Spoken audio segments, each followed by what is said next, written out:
I'll say this especially for this meeting. Part of the point of the videos is to prepare sort of the mind for certain ideas discussed on Sundays when we meet. And then also to help prove to you guys that I'm not making this up. That's another way. That's another reason. Especially today. Because today, probably alongside the Nephilim Day, maybe the Genesis 3 fall, fall from the garden day. Today is going to be the wackiest meeting, probably, alongside those other ones. They're always super weird when we're talking about very obscure cross-cultural ideas, things that we just have no frame of reference for what people are talking about. So, with that being said, who's read chapter 1 of Ezekiel before? Who knows what we're talking about today? Yep. I was kind of like, this is like, it sounds like a daydream, kind of like it's like a fever dream or whatever, and it's pretty interesting because I've heard somebody talk about it before. Angels are the scary ones and demons are the appealing ones. Pretty crazy. Because like angels have to scare away the demons, and then demons try to look appeasing to us. Yeah, that's a way of putting it. Yeah, that's cool. So what we're talking about, and the reason why this is the wackier of the meetings, is simply because every time we talk about the Bible unveiling spiritual reality, or unveiling or trying to present to you the merging of spiritual reality with, again, a physical thing. We've been talking a lot about the history of an ancient kingdom, when we were in 1st and 2nd Samuel and 1st and 2nd Kings. And then we went through prophecy. And Isaiah's prophecy really was a little bit of a foretaste because it had some moments, but that was poetry, It was talking about the death and rebirth of Israel, the death and rebirth of the world, the suffering servant. That was pretty conceivable, pretty understandable when we were going through Isaiah. Now we're going to be going through something that, again, is trying to communicate something very important, but it's going to do it through very mysterious language and a description of a very mysterious, very mystical, very scary, at least sometimes interpreted as scary for some people, image that is being described in sort of almost contradictory detail, where it feels like, how do all of these pieces fit into one thing? So if you haven't read Ezekiel chapter 1 before, this will be a little bit of a whirlwind, okay? And I mean that literally, because the vision appears in a whirlwind, right? Okay, so yep. Is it about God's vision of the glory of God? Ezekiel's vision of the glory of God. That's right. Welcome in. And so with that being said, it's about to get weird, but prepare yourself. This is one of the more challenging meetings for me of the entire thing, just because I don't want to lose you all in the middle, afterwards. However, this is really important in a few weeks. Understanding this meeting is going to be really important in a few weeks when we get into Daniel chapter 7. Daniel chapter 7 is one of those bombshell foundational texts of the Old Testament that inform the New Testament. Why is that? Because it's the vision of the Son of Man coming on the clouds. Whenever Jesus refers to himself as the Son of Man, he's referring to Daniel chapter 7. But understanding Daniel chapter 7 is going to be rooted in understanding Ezekiel 1. Does that make sense? So we're building layers of understanding is what we're doing here, okay? And this goes all the way into Revelation, what we're going to be establishing today, certain things. Does that make sense, guys? Okay. Well, this is your time to use your imagination to start thinking very broadly, trying to channel maybe what you think might be an ancient mindset. Do your best to say, this is not how I should be thinking about it. It's going to be weirder than how I'm thinking about it, right? Last time we met, I was like, bring your contributions. This time around, I will say, bring your questions, okay? But we have a lot of slides to get through. Definitely ask questions. That will be helpful. It will show gaps it will reveal gaps in my presentation. So it'll probably be helpful for everyone else when you ask questions. But mostly just let me get through it. Okay? Does that make sense? I mean, bring your questions, refrain from the contributions is what I'll say. Yeah. Questions, fully welcome. Okay? You guys ready? Okay, with that preface, we have an hour and 50 minutes. Let's do it.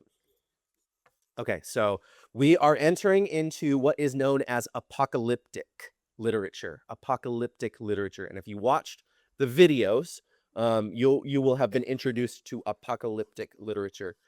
Apocalyptic literature does not mean the end of the world. When we use the word apocalypse in modern English vernacular, we mean the end of the world. We're talking about The Walking Dead. We're talking about War of the Worlds, right? That's not what is actually going on. The Greek word apocalypsis is the word for a veil being lifted.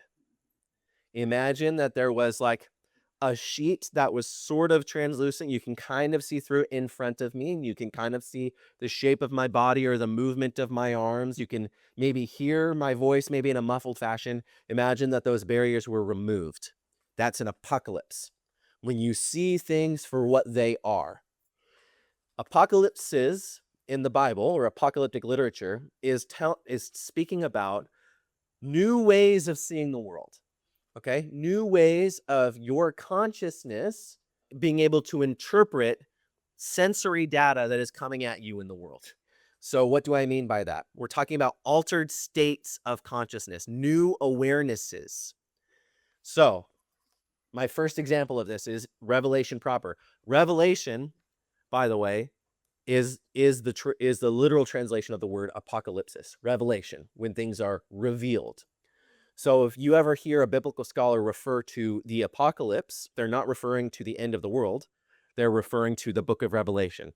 They say, it says in the apocalypse, they mean it says in the book of Revelation, okay? That's why there's an association with the end of the world, right? Does that compute for you guys? Okay, let me just read this for you. I, John, your brother and companion in the suffering and kingdom and patient endurance that are ours in Jesus, was on the island of Patmos because of the word of God and the testimony of Jesus. On the Lord's day, I was in the Spirit.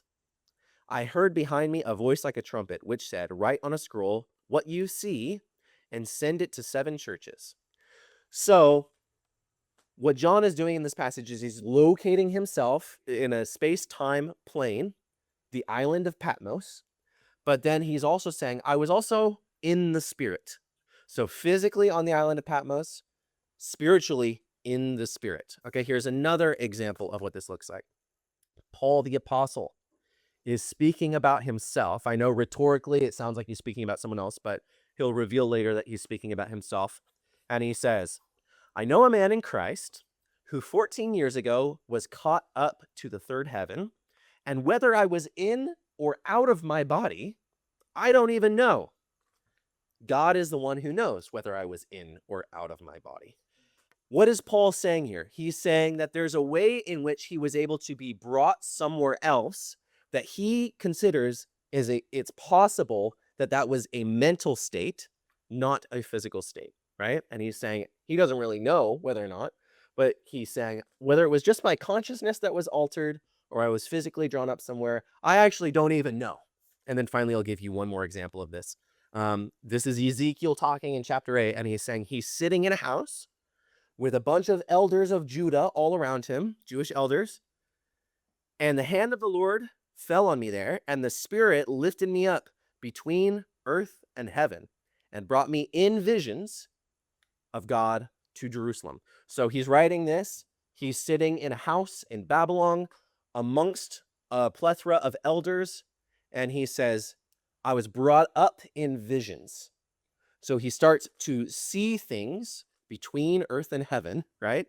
It's this new state where his God is granting him visions that are going on in his brain. That doesn't mean that they're not real, but they're going on behind his eyes, right?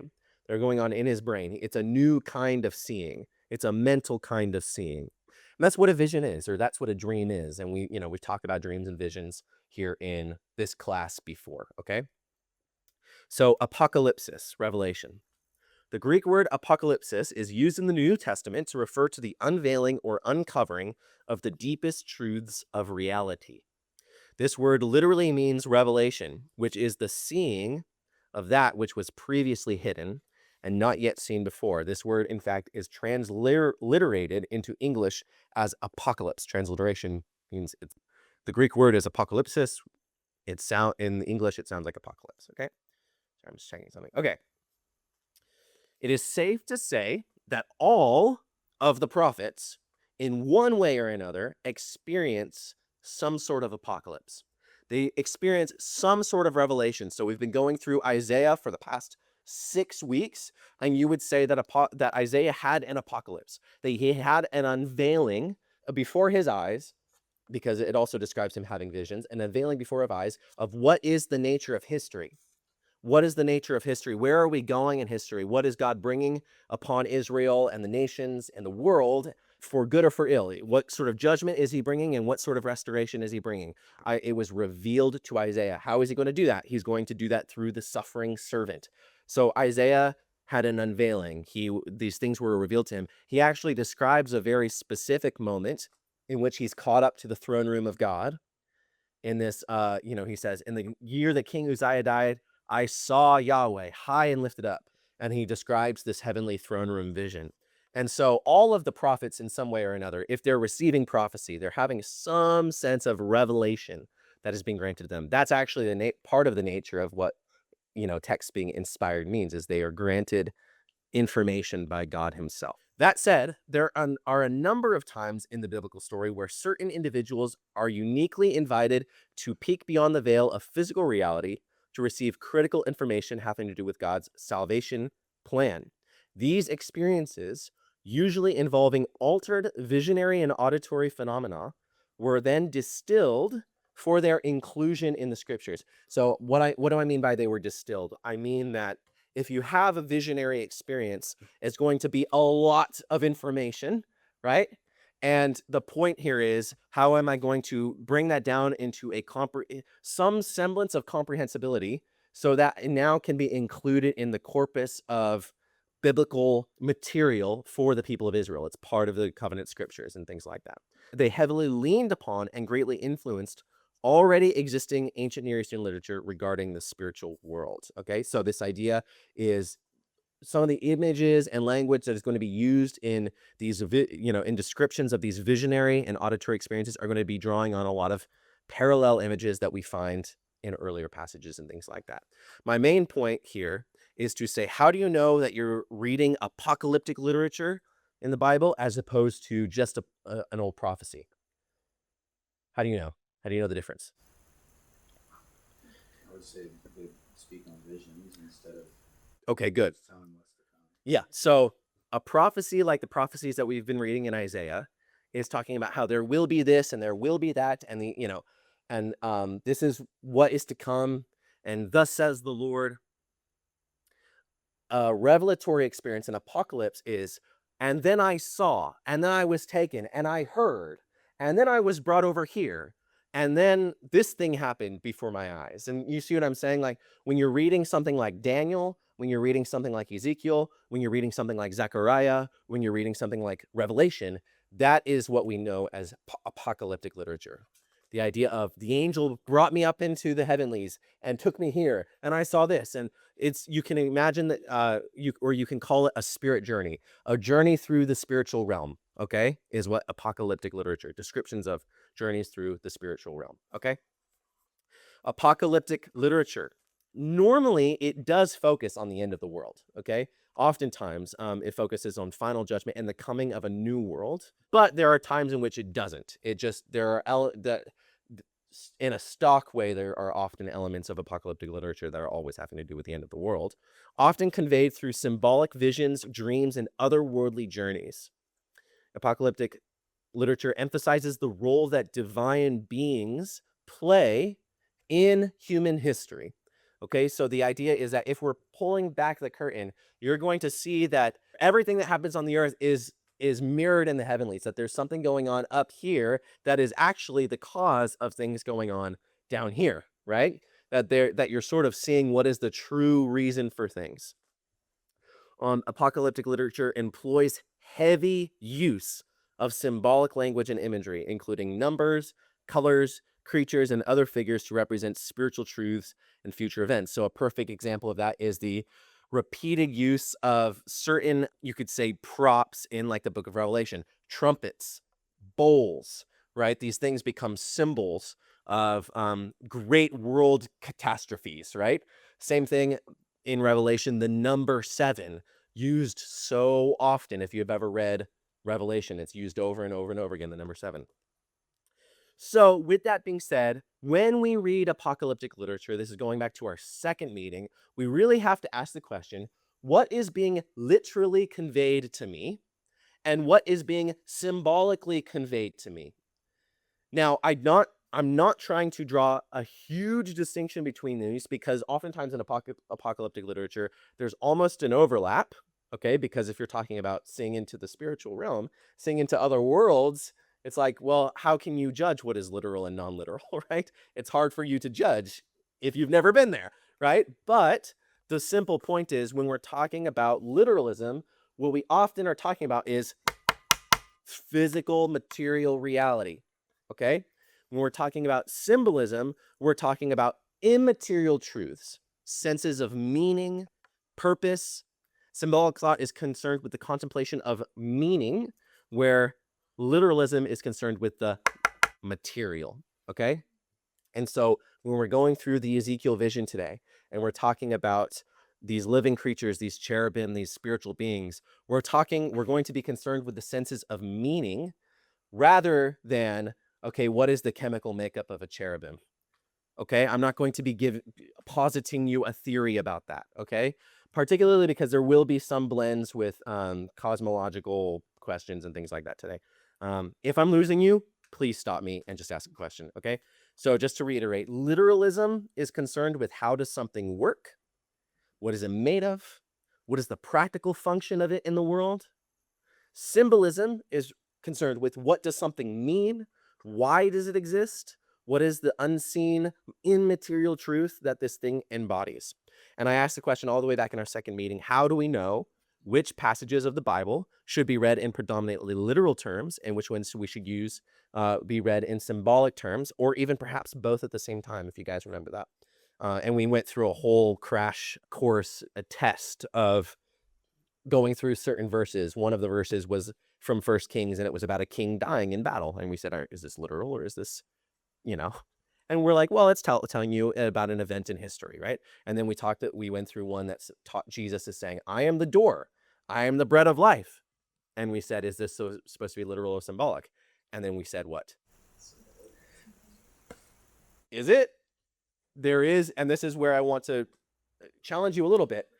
He is, in a sense, the literal door in which you walk through, because his literal death and resurrection is the thing, his material death and resurrection is the thing that achieves that doorway, right? Unlocks the doorway. So you also often have to understand that when you have symbolic resonances, you do have literal, physical, material things. Right now, we're just concerned with the meaning, though, is what we're talking about today, okay? That's what we're most concerned about, is the meaning that Ezekiel is trying to communicate. Is that making sense with everyone? Okay, cool. So I don't want to spend too much more time on that. I just wanted to present that to you guys. When we're talking through Ezekiel, we're talking about a text that has heavily influenced what are known as mystic traditions. Okay, apocalyptic literature generally is one of these main influencers of mystic traditions. So contemplative prayer traditions have arisen through the centuries, resulting in unique focuses of Christian disciplines. Mysticism is the practice of identifying transcendent symbolic patterns that form a kind of map of the spiritual architecture of the universe. Mystic meditation and thought has given rise to a variety of traditions and orders, including the classic Merkava mysticism, which focuses heavily on the apocalyptic visions of Ezekiel 1, which we're going through today, Isaiah 6, which we went through, and Daniel chapter 7, which we will go through. While mysticism can often be considered a fringe and esoteric topic when it comes to apocalyptic literature, when it comes to the apocalyptic visions, mystic tradition that maintains high fidelity to orthodoxy and biblical doctrines can be incredibly helpful in fleshing out the symbolic worldview of the ancients and the deep meanings behind the complex patterns having to do with consciousness and spiritual reality as presented in the text of Scripture. Today is going to really make the passages in Exodus having to do with the tabernacle far more interesting for you, okay? Oftentimes when we were going through, and I mapped out here the tabernacle and things like that, and the liturgy of Leviticus, often part of the reason we have a hard time understanding it is because it is mystical. It is mystical. Think about how that's related to the word mysterious. There's a mystery to the patterns that you need to unravel the mystery of the patterns, and that will reveal to you the truth. Of course, in the tabernacle sacrifices, the mystery that is unraveled is they all reflect the sacrifice of Jesus of Nazareth, right? They all and then every step into the temple is a step further into the presence of God via the high priest, our heavenly high priest. If you read the book of Hebrews, you should be, in relation to the tabernacle passages. Again, it's a very mystical thing, meaning there's a mystery embedded, there's a riddle embedded in what is being shared, and we have to unravel that mystery, okay, and have the patterns revealed to us. So just bringing up a little bit of the life that Ezekiel would have lived, right? Longstanding in the practice of the faithful has been the process of engaging in meditative prayer. This kind of prayer, often accompanied by fasting, involves prolonged contemplation on the Holy Scriptures and the partaking in extended silence and active listening to the Holy Spirit's voice. To show you that the biblical authors and ancient Jewish people meditated on the Scriptures, here are a couple verses. I remember you upon my bed and meditate on you in the watches of the night. A watch of the night is a time when you would routinely wake up in the middle of the night to meditate, to listen for the voice of the Lord. Blessed is the one whose delight is in the teaching of Yahweh and who meditates on his teaching in the day and in the night. And so for the life that Ezekiel lived, or John, the Revelator, John is saying, I was on the island of Patmos on the Lord's day in the Spirit. He's going through this process of focus, fasting, prayer, while having a proper visionary experience is not something one should try to induce. That's going to be the difference between Christian tradition and other esoteric traditions, is that other esoteric traditions oftentimes try to induce experiences. The biblical witness is that God hands down experiences when he wants to. It is important to recognize that the visionary experiences of the Bible often come as a result of an individual's meditative devotion to God in mind and body through the discipline of contemplative prayer and fasting. So the idea of meditating on the Scriptures, there's riddles in the Scriptures that God unveil to me the riddle of the Scriptures and reveal to me and bring me into the light of awareness of what you're trying to reveal through Scripture. And so what we're going to be seeing in Ezekiel is Ezekiel's going to have this vision. He's going to have this apocalyptic experience, and then it's going to be written down for our interpretation, for us to look at, read, consume, and understand. That's what we're going through today. Make sense? Questions, comments? Yep. What's the third heaven? Great question. The third, so Paul says I was caught up to the third heaven. Mm-hmm. So when we go through our biblical cosmology meeting, it's our second meeting. It's the second meeting, and there's a recording of this. We talk through cosmology in that there's a three-tiered heaven or three-tiered cosmos, and even in heaven, you can see it as being tiered into three layers of three. The realm that the birds fly in is the Shamayim is a plural term in the Hebrew, heavens, right? So where the birds fly, where the stars are, and then the throne room of God, right? Yeah. Good question, especially because we're getting into that today. Yeah. So where are we in the story of the Bible? Where are we? Huh? Ezekiel, but where is Ezekiel placed? Apocalyptic scriptures. He's in Babylon. Emma's the one who has the answer. So last time when we were in Isaiah, remember we had backtracked from the end of 1 Kings, because at the end of 1 Kings is you have the historical record of Israel and Judah being carted off into exile. Then when we read through Isaiah, we went back in time a little bit as Isaiah is prophesying about what is to come in the Babylonian exile. And now we're in the Babylonian exile. When we're in Ezekiel and Daniel. Now, when Ezekiel has his vision, he is in Babylon. He is not in the Holy Land. He is in Babylon. The book of Daniel, all of the book of Daniel takes place in Babylon. So we've moved locations. The people of Israel are in Babylon. Sorry, I should have had this slide up. So we've moved from the monarchy of Israel, the kingdom of Israel, now into the exile. And we've got Ezekiel, Daniel, and we're at the end of the Old Testament, guys. It ends with them coming back from their Babylon back to the promised land. And so when we are in Babylon, he is having this vision. And that's going to be really important for the context of understanding is to know that now we are in exile in the story, okay? Ezekiel, the prophet. So he is considered a major prophet. He's active during the first deportation. So part of the context for what we're seeing here is that not all of Judah has been exiled yet. Babylon came and they ransacked Jerusalem, but they spared the city and they took a bunch of prisoners and they installed a client king or a puppet king into, and that's going to be the case for like a little bit.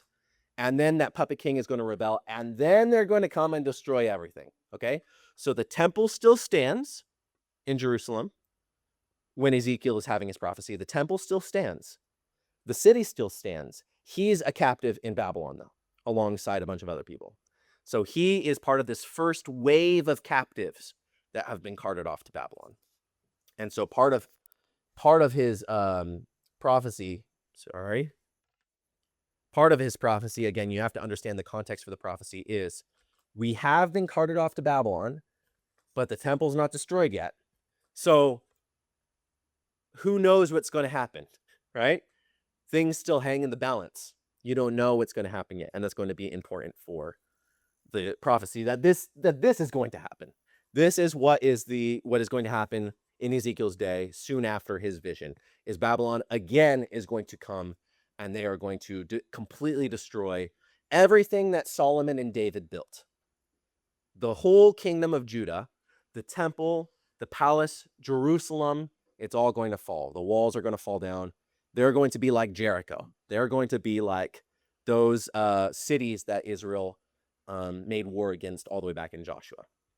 And so when Ezekiel is in Babylon, he will have a throne room vision. I've already said it today again, but Isaiah has his own throne room vision. And it's going to be important for you maybe at some point this week to go back and read Isaiah chapter 6 and Ezekiel's throne room vision to maybe compare it with Ezekiel's vision, okay?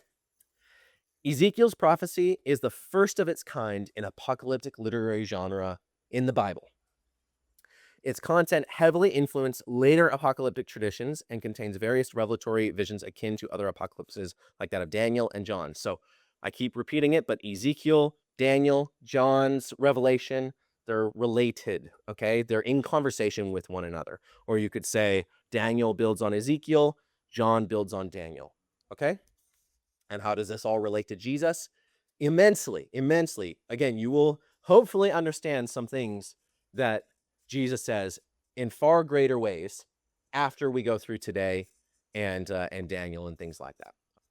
What we're talking about here is the heavenly realm. And if you guys remember in our meeting on Elijah being taken up into the heavenlies and our whole discussion on what is heaven, right? And again, this goes back into our second meeting. Well, it seems pretty simple at first. Understanding this sense of directionality and hierarchy is super important. So when we're talking about heaven, we're talking about that which is above. That which is above your head, going all the way up to the throne of God, right? So heaven, again, is the same word for sky in the Bible. Shamayim is the Hebrew word. So when you think about heaven, these are the concepts that you should be thinking about. Sky, above, high, spirit. Why is high or above related to spirit? Spirit is greater than the flesh. Okay, spirit is greater than the flesh in what way? Holiness, I guess. Okay, but you could say spirit controls the physical, Oh, right? in that what is causing my arms to move and my mouth to speak? It has something to do with the next word, authority. Yeah, authority. This was what we talked about in our Elijah meeting, right? Heaven has to do with authority. And going all the way back to our second meeting, if you don't remember, just go back and listen. Think about this in your phenomenological experience, meaning the experienced phenomena of the world. I'm a little bit taller than all of you, and this is the example I always use. You're all looking at me. I'm able to see all of you. My voice carries to you. I have an authority in this room simply because I'm a little bit higher than you. And if Daniel got up on the table, suddenly all of it, he's trying to draw all attention to himself. No, yeah, I know. He's tall enough, right? Yeah, that's right. No, all of the attention, all of the spiritual like essence of this room is going to start being redirected to Daniel, right? Because he's higher. And that's just how things are. When we want to direct people in a crowd, we put high things. Why? Because everyone can see it, right? So there's greater spiritual attention brought to things when they're higher, okay? And so this is why things in the Bible are related to, when we're talking about the heavens, it's related to high things. Your capacity for understanding grows as you get higher. Imagine you're on top of a mountain. You can see more than if you were in the bottom of a valley laying on the ground, okay? That's just how it is. That's your experience of the world. And so, also, things move up in the heavens, but you can't touch them and often can't see them. You can feel the wind. You can see the wind moving. And you can see that it's affecting the world, but it's unseen, right? And so this is why, again, the ways in which we talk about the spiritual world has to do with using the symbolic language having to do with the skies, okay? Also, heaven is considered unchanging, meaning things happen, like decisions are made in the heavens, but the idea is they all follow the order and pattern of creation, right? They follow in obedience to the creator, and then they affect things on the earth. So we talk about how the stars and the signs in the sky are for signs and for seasons, and when the stars change, things on the earth, they change. The leaves turn their color. We get new harvests, things like that. So it's the difference between sky and land, above and below, high and low, spirit and body. Okay, the idea is that the body is what is when the spirit has an effect on the world. That's embodiment. So as we're talking about Ezekiel's vision, keep this in mind. All of this to say, what we have to do is adapt your worldview. What if I told you to watch out for dragons, right? When you cross the street, you would look at me funny. This is because you don't believe in dragons as part of your normal experiences and encounters in life, right? They don't exist within your worldview. In order to properly understand the Bible, one needs to adapt their worldview to accommodate ancient assumptions about reality in the world and how the world is made up.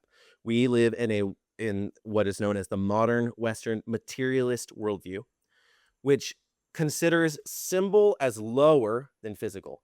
That symbols are impositions on the material. We read into things and we assign meaning to things.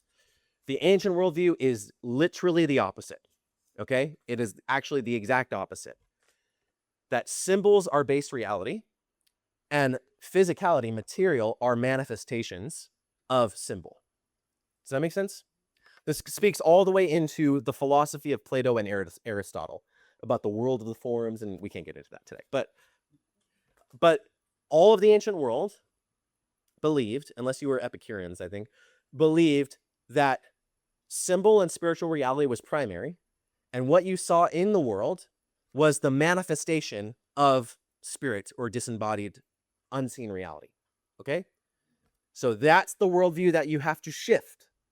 Because when we talk today, you're going to ask questions of how do I relate this to my modern cosmology? How do I relate this to my modern understandings of the universe? Remember that we're communicating spiritual architecture of the universe, right? That may manifest physically, but what we're primarily concerned with is the spirituality of it, the spiritual architecture, okay? Does that make sense? Questions, comments? Okay. At these transition points, this is the time to speak. All right. So with that being said, we're going to read it and you're going to understand why I have prefaced with everything that I've prefaced. Okay? So open your Bibles to Ezekiel chapter 1. And it's going to be confusing. So this first paragraph, it's not really relevant, but we'll read it just again because it's giving you context. And I'll go ahead and start. In the 30th year, in the 4th month, on the 5th day of the month, I was among the exiles by the river Chebar. The heavens were opened, and I saw visions of God. And pause. So there's your first person context, right? And then let's just keep reading. On the 5th day of the month, it was the 5th year of the exile of King Jehoiakim.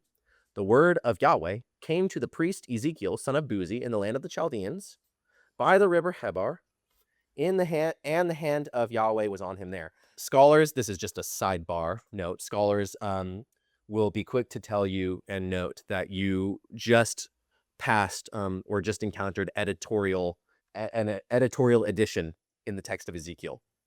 Why is that?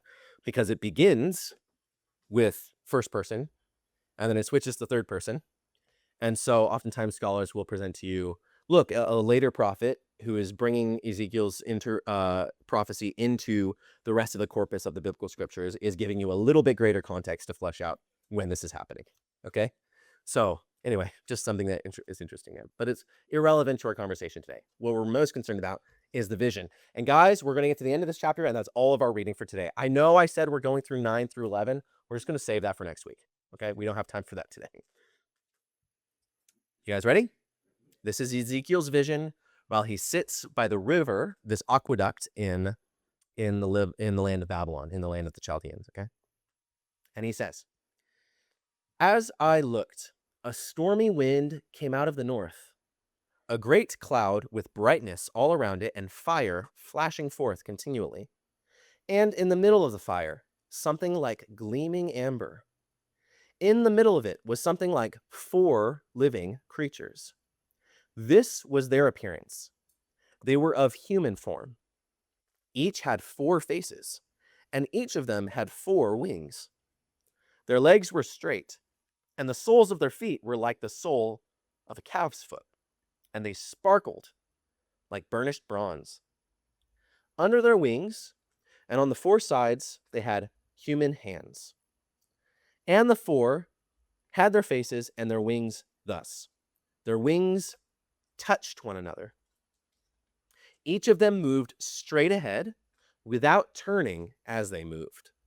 As for the appearance of their faces, the 4 had the face of a human being, the face of a lion on the right side, the face of an ox on the left side, and the face of an eagle. Such were their faces. Their wings were spread out above.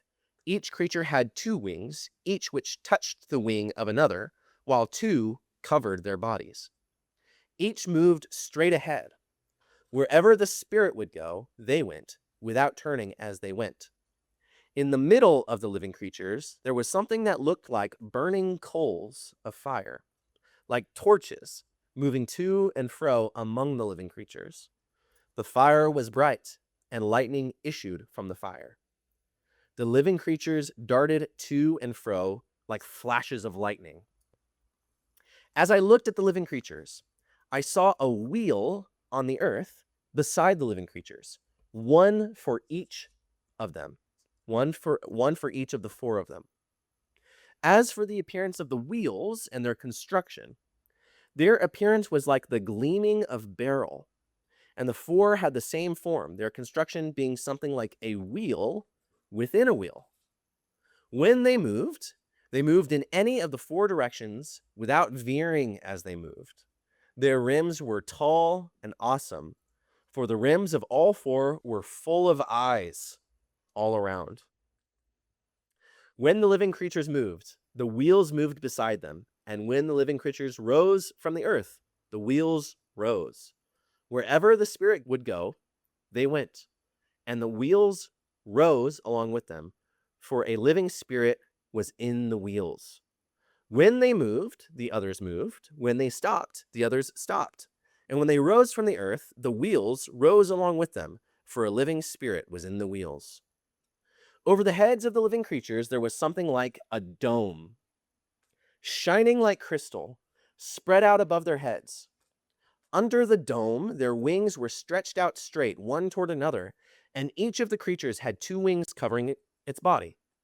When they moved, I heard the sound of their wings like the sound of mighty waters, like the thunder of the Almighty, like a sound of tumult and the sound of an army. When they stopped, they let down their wings. And there came a voice from above the dome over their heads. When they stopped, they let down their wings. And above the dome over their heads, there was something like a throne, in appearance like sapphire, and seated above the likeness of the throne was something that seemed like a human form.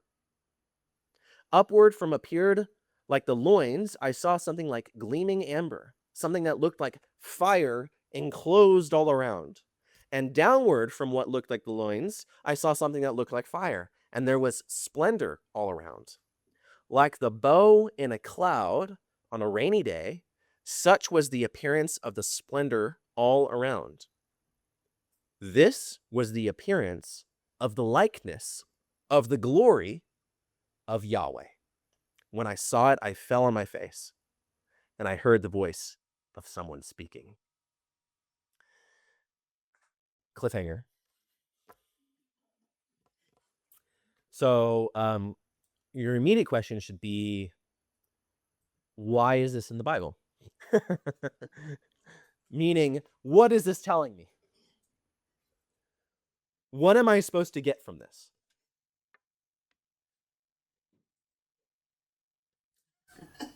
I want to see you draw it. You want to see me draw it? Well, I do have slides for this. Yeah. It's better if you draw So, A representation of God's authority of creation. good. Don't spoil it, Brenda. Okay, let's do the summary statement. This, everything that he just saw, is the appearance of the likeness of the glory of I am. The appearance of the likeness of the glory of Yahweh. Okay? You know what I noticed? Mhm.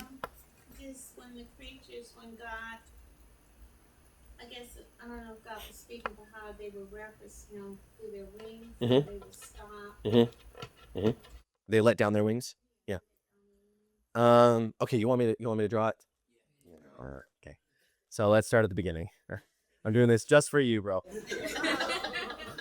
Okay, I need to erase This is this. awesome. Well, I'm going to do this quickly because I only have a couple minutes to do this. Because we have a lot of slides. And then I need to move this so that I don't spill it. Okay. So, first thing that he says is what? Well, hang on. The very first thing. Stormy wind. Stormy wind. So, big old cloud. Right? That's a good question. And in the brightness, what? Fire. So imagine a light shining in the shroud of darkness. I know that this is sloppy. I'm doing this very fast. What does it make you think of? Kind of like Mount Sinai. Mount Sinai. Good. Mount Sinai. So when God comes down, this is standard theophany language that when God comes down or he makes an appearance, there's a shroud of darkness. And in that shroud of darkness, gleaming light, or the light of heaven shining in the shroud of darkness. Good. The storm clouds. Good. Okay, so shining light. And that shining light, it looks like there's like fire and this gleaming amber. Amber is like this orange, this brilliant orange, right? Good. Mine says glowing metal. Glowing metal. Okay, good. So what happens when you superheat metal? Does anyone know what that looks like when you superheat metal? So when it glows. There's an emanation of light from superheated metal, and you can see a shape to it, but it looks like there's almost like fire inside the metal. That's what, when it says gleaming bronze or burnished bronze or things like that, oftentimes that's what it's referring to. This structure that is emanating light. Okay. And there were 4 creatures, and their appearance was, and this is stick figure time. Okay? 3, 4. 4 creatures. And what was their appearance? Their legs were straight and they had calves' foot. So just imagine like they had like, they're flat-footed, right? They're like, they've got hooves, right? So they don't have like these appendages that are, they're like flat-footed. And they have hands that are behind wings, right? Underneath the wings that cover their body. Sorry, I know that this is terrible, guys. This is great. I love it. Right? So they have the wings. Their legs are straight. And what is going on here? So there's a light emanating in a dark cloud, right? But what does it say? It says that they are sparkling. Sparkling like burnished bronze. So they are, it's almost like this light that's coming out from here. So imagine you're like zooming in, right? Cloud, zoom into the cloud. There's just a great light. Zoom into the light. The light is coming from sparkling creatures. They've got these sparkling essences. So they have wings also that touch one another. So the wings are touching. It says the wings touch each other. Wings that cover, wings that touch. And then they move, but they don't turn as they move. They each have different heads. So the head of a lion, right?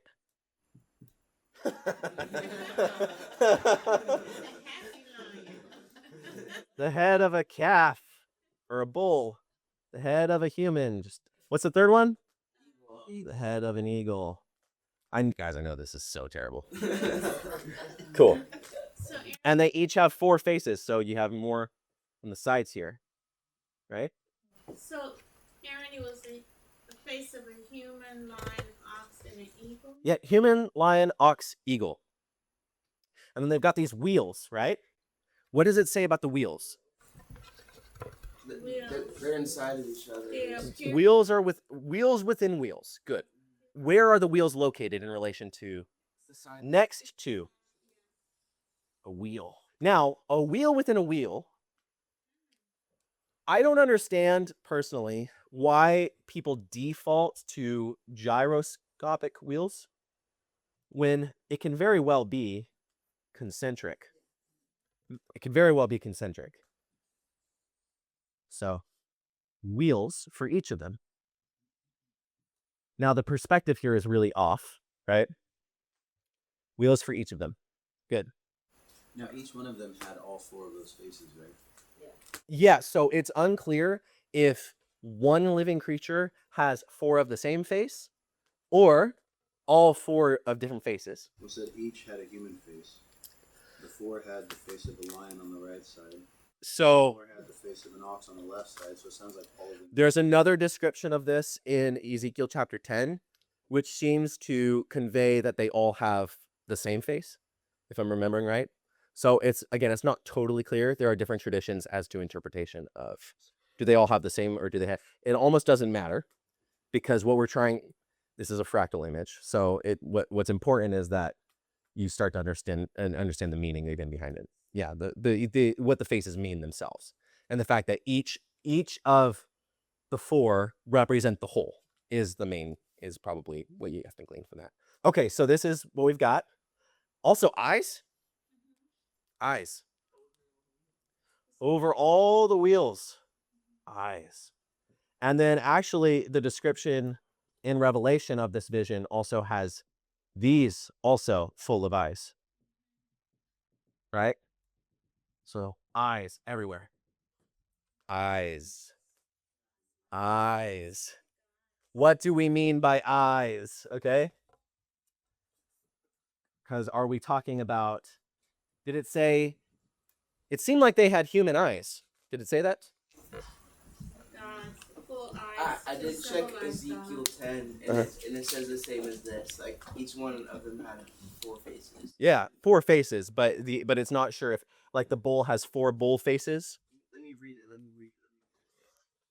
It also might depend on the translation. Certain translations interpret it for you. So, And each one had 4 faces. The first face was the face of a cherub. The second face was the face of a man. The third, the face of a lion. And the fourth, the face of an eagle. yeah.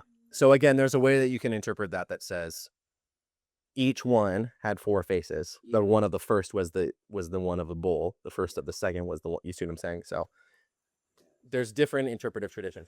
It's up to you. I'm just saying it's how even still in that interpretive tradition, it's saying one represents the whole, which is important. Okay? That is true that you have to interpret it that way. Okay. This is not the important part of this vision. Okay? What's above them? I'm sort of spoiling the slides, but a dome. Whoa. A dome is above them. They're carrying this dome above their heads. And what's above the dome? A throne. Just like the beginning of creation. And what is on the throne? No, let's say literally what? A human form. I'm drawing like a Lego man here. Sorry. Minecraft. A human form is on the dome. There you go. Would it be just like the dome in Genesis when God created the dome to separate? No spoilers, Brenda. No spoilers. Okay. So I did it for you. So there's our image. Let's go to the slides now. Everyone feel good? Let's go. So let me understand that all of the emanation is coming from the creatures. No, because the primary light, you could say their light is coming from that which is above them, right? Because Coming in and out, the clouds and not going in. you have to imagine things coming down and out, right? Because the point is this is the appearance of the glory of the likeness of Yahweh. Like the sun, right? Like how the sun is our main source of light, but from space, Earth looks bright. Sure. Yeah. That there's a reflection of light, you mean? Yeah, so that's something else is when they say they look like burnished bronze, right? Again, like there's this sparkling or reflection of light that is coming out from them. Yep. Are these the same creatures that are in Revelation? Yes. Yeah. Okay. So, but again, the whole point is the end of the vision. He's moving like from here, he's moving up, and this is the primary focus of the vision. The glory, the appearance of the glory of the likeness of the Lord. And we'll go over his description, but that was the most important aspect of this is his description, okay? Of the light and the color and the fire enclosed all around, right? Good. You guys ready for some slides? Okay, sorry, I'm double checking the recording. Okay, yeah, we're good. Mapping the spiritual structure of the cosmos. Periodically through the Bible, we have encountered passages that describe a kind of spiritual map of the universe. A few examples of this include the Genesis creation narrative. Thank you, Brenda, for bringing that up. Jacob's vision of the stairway between heaven and earth, and the architectural plan of the dwelling tent of God, the tabernacle, which later becomes the temple in Jerusalem. Passages like this are so important as they allow us to utilize the imaginative parts of our brain to grasp some of the most important theological truths of the Bible and symbolically map out the realm of the unseen. Though these passages can often be confusing for all sorts of readers, they are vital for understanding what God wants to say to us. Okay? So we're going to go over what we've gone over before. One of the first most standard maps of the cosmos is going to be this ascension from the chaos waters, that God is bringing order out of chaos. And so he brings land out of the waters, Eden, the land of Eden, out of the land, and the garden out of the land of Eden, right? There's this ascension into the space of God, from chaos waters into the space of God. The Spirit of God was hovering over the waters, it says in Genesis chapter 1, verse 2, right? The Spirit of God is, and then he says, let there be light, and he's bringing things out continuously, bringing things out of the waters up into himself, okay? Or up towards his space. And we talked about how The bringing up, this is back in Genesis chapter 2, the bringing up is also the bringing in. Why is this important? Because this speaks to, again, that information that we had regarding the tabernacle, that as you move into the tabernacle, you're moving up the spiritual mountain, if you guys remember that language. So God says to Moses as Moses is on Mount Sinai. Remember what happens on Mount Sinai, by the way? What happens on Mount Sinai? A big cloud of darkness settles on the mountain, and Moses enters into the cloud. And God says to him, let them make me a sanctuary according to the pattern that I show you. According to the let them make me a sanctuary according to the pattern that I will show you. And this is the pattern or the layout of what we know as the temple realm. You have the dry land. Out of the dry land, moving inward into the space of God, you have the land of Eden. The land of Eden, the garden. From the garden, the tree of life at the center of the garden. You also have that in the tabernacle. The land of Israel, the courtyard, the holy place, and the Holy of Holies, which is the throne of God at the center or the innermost sanctum of the tabernacle or the temple. Okay? This is what we have spoken of in the past as the cosmic mountain, right? And this is from Ezekiel, which we're in today. You were in Eden, the garden of God. You were on the holy mountain of God. You walked amidst the stones of fire. And then from Psalm 24, who may ascend the mountain of the Lord? Who may stand in the holy place?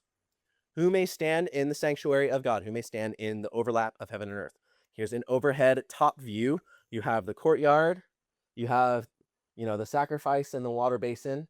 This is what has to be done in order to enter into the holy space. Is a sacrifice has to be made. The priest has to make the sacrifice, and then wash in the water basin, and then he enters into the holy place, right? And then on the Day of Atonement, the high priest enters into the Holy of Holies, into the very throne room of God, right?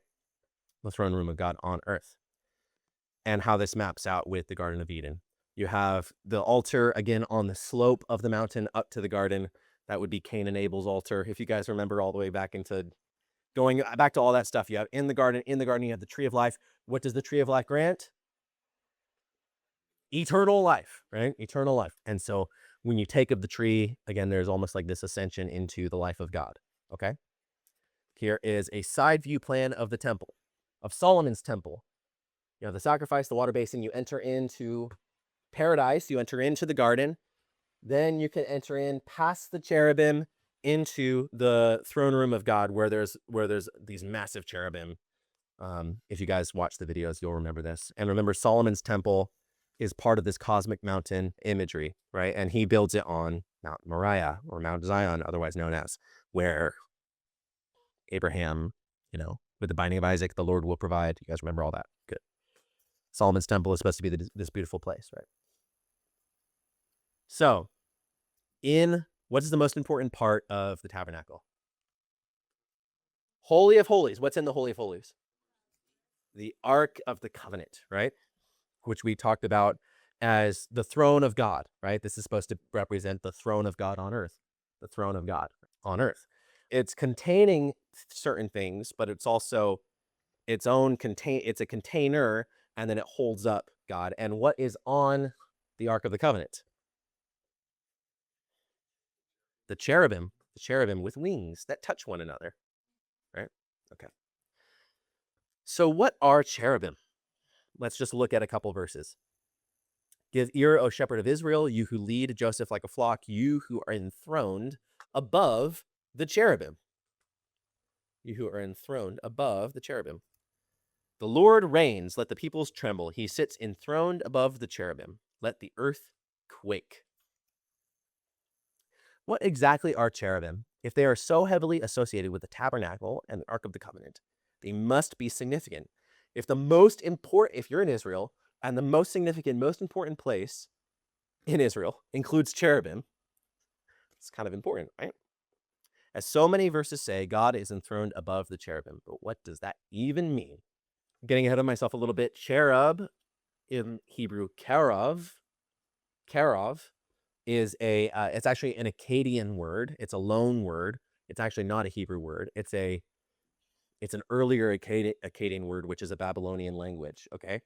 So they're in Babylon, and Babylonians are very familiar with cherubim and what cherubim represent. So what are cherubim? But first, a word on angels generally. And it feels like we're jumping around. We kind of are, but we have to establish some things. Okay? So a word on angels. When we talk about cherubim, are we talking about angels?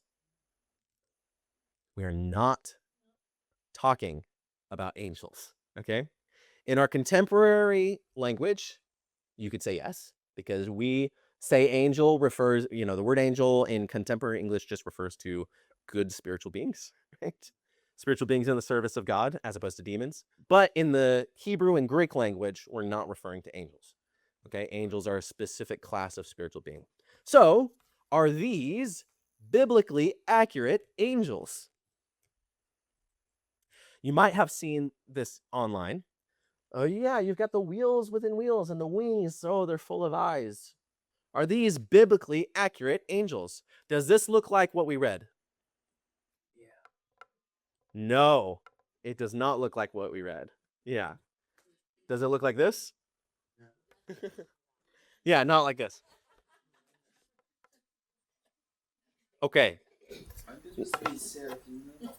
Well, seraphim are serpents with wings, so even still, it would not be that, right? This was a very popular thing that went around on the internet, and I am sorry to debunk it for you guys.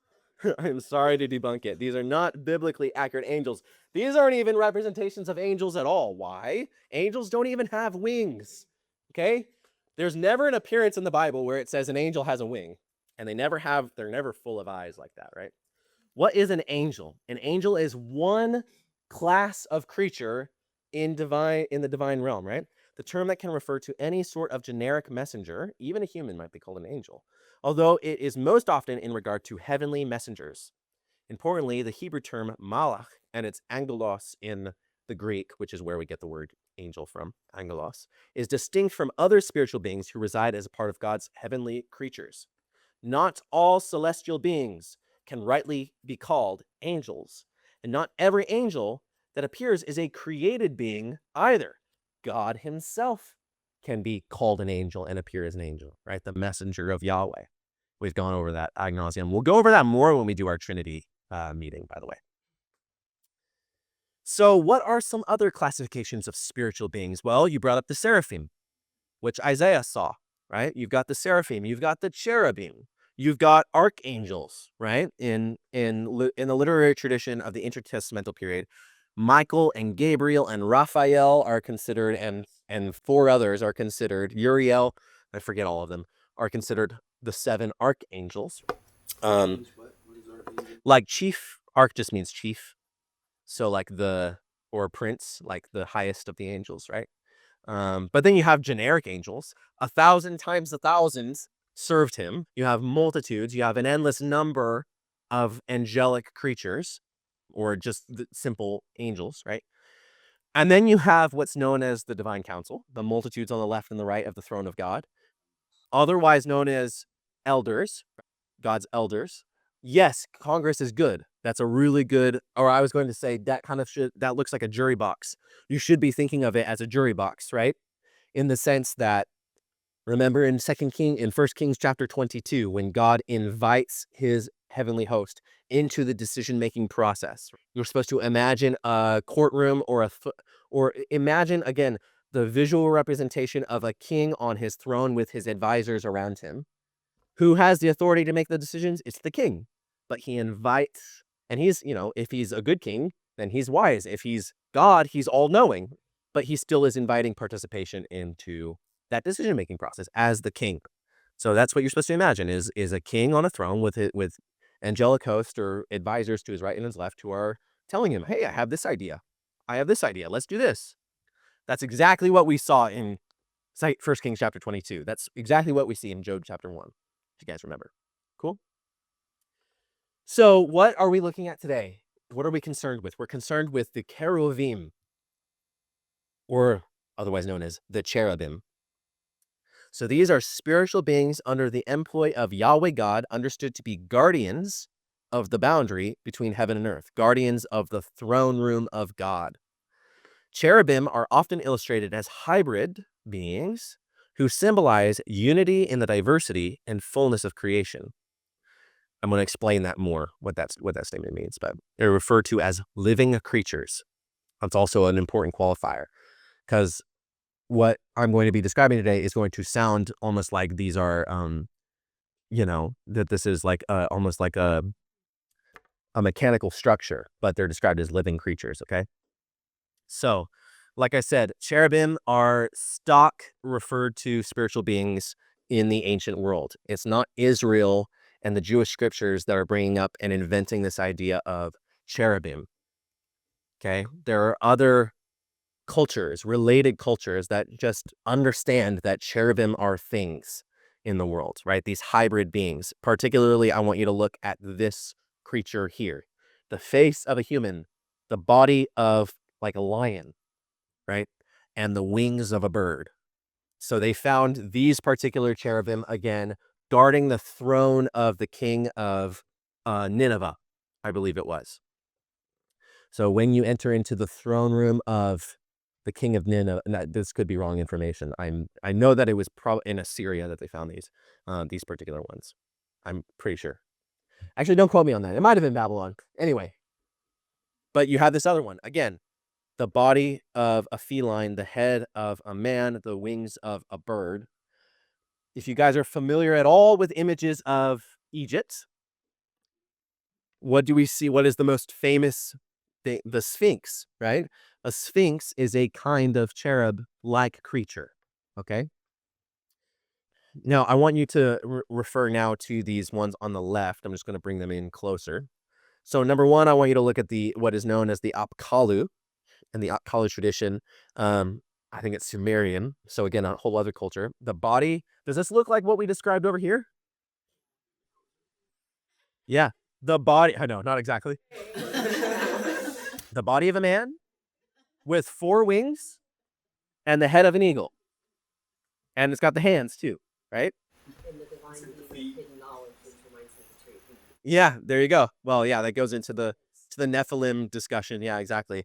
And then here's a Babylonian deity with 4 faces. You see that? On the front, on the sides, on the back. What if you have 4, if you're representing the 4 fate, like the 4 directionality of the head, like what is that conveying in its meaning? All seeing in all directions. This awareness that like eyes on the back of your head. So these creatures are described as having 4 faces, like a Babylonian deity. Where is Ezekiel right now? In Babylon, where he would have encountered statues and wall carvings and idol gods with these depictions. You guys follow me there? It's really important for you to understand that what Ezekiel is describing is not confusing to the ancient mind. As Michael Heiser says, we have the Polaroids. We have the Polaroids, okay? When you're walking around the ancient world and you see carved on the wall this image, Ezekiel's vision doesn't sound so wacky, because this is genuinely understood in the common culture. Our heavenly creatures, hybrid beings. Now, again, we're concerned mostly with what does it mean to have 4 faces? What does it mean to be a hybrid being? We're going to talk a little bit more about that. But these 2 images, again, I want you to blend and understand that Ezekiel saw these sorts of things in his day, carved in stone. And so when he's describing beings with the faces of animals and 4 wings, human bodies, 4 faces, I think I've driven that home well enough, okay? So what is so special about these 4 when we're talking about why is this in the Bible? If Ezekiel is drawing on all of these, again, pagan, Babylonian assumptions about the spiritual world, what is he trying to communicate about Israel's God? Okay, there's good comment, yeah. So hold that thought. What is he trying to communicate is really important, okay? And we also haven't gotten into the wheels. We'll get into the wheels, okay? So let's build this up again. We've got the body of a human. This is what I was trying to say. It's much better here. We've got the body of a man, the head of an animal. And again, if you want to take it as though they each have the four, then that's great. That's fine. They've got wings outstretched and wings covering. Okay? Wings outstretched and wings covering. Like, imagine they're wearing their wings as their cloak. Okay? And their cloak also is extended out.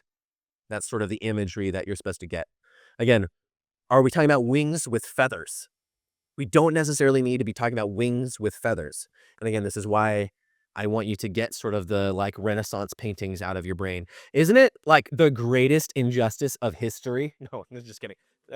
It's a great injustice of history that the cherubim are conveyed as tiny babies. The greatest artistic injustice of history. I'll say that. Okay? Seriously. Why is that the case? It's so stupid. It's less intimidating. Yeah. Because it's kind of spooky. It should be. And so little cute cherubim are not spooky. It should be, right? God chooses little babies to guard him rather than Yeah. Well, there's probably a melding of traditions there, but yeah, we'll leave that alone. And they're full of eyes. Their wings and their bodies are full of eyes. Okay. Now, in this Ezekiel 1 description, it said the wheels were full of eyes, but again, later descriptions will describe them as being full of eyes as well. And they've got these wheels, There are two Hebrew words for wheel, okay? The word here that is being used for wheel is ophon, which is specifically the word for chariot wheel. One of the Hebrew words for wheel distinguished from the other Hebrew word Gilgal. So it's not just a circle. It's an actual wheel. It's a purposed circle, okay? It's a wheel, meaning it's driving something. Now, I want to show you some other depictions of ancient chariot wheels, particularly this one. A deity sitting upon a concentric chariot wheel with wings. Did Ezekiel see things like that in his day? Yes, he did. He saw things like that. Here's some other carvings. Here is a king sitting upon a chariot wheel being pulled by beasts and attendants, right? So for our purposes, I want you to imagine the merging of the horse with the people holding the horse. Okay? And then the wheels. Good. Here's an actual chariot, an Egyptian chariot, which would be pulled by an animal. Okay? And then the king would sit upon or stand upon the platform. Good. So for our purposes, I am going to just show my hand of cards and I'm going to say, I interpret this as concentric wheels. I don't know why it's considered geocentric or gyroscopic. According to the ancient context, it's most likely a wheel within a wheel in a concentric way. And actually, there should be spokes. Okay? There should be spokes. You can immediately start interpreting this as the gathering up of meaning from the outward to the inward.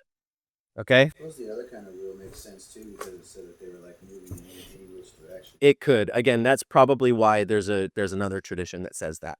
And I'm not trying to lock down any particular visionary way of looking at or imagining it. I'm trying to just tell you, according to the ancient contexts, what is he seeing and what is he writing and things like that. If he's describing chariot wheels, ophon, this is the context. Okay? And the wheels are full of eyes. So you have a wheel next to a cherub. So this text did not call it cherub. In Ezekiel 10, it will call them cherubim. Okay? It's the same vision. It just calls them cherubim. It's just repeated. Okay. Man, we're running out of time already. Okay. What does it mean to be full of eyes? Awareness. All seeing. Good. Really good. So not only do they have four faces, but their whole being, you could say, is for the purpose of observance. Observance. Okay? What are they observing? They're observing creation. Okay. What else are they observing? The glory of God. The glory of God. Good. You could say that they are observing and reflecting the glory of God.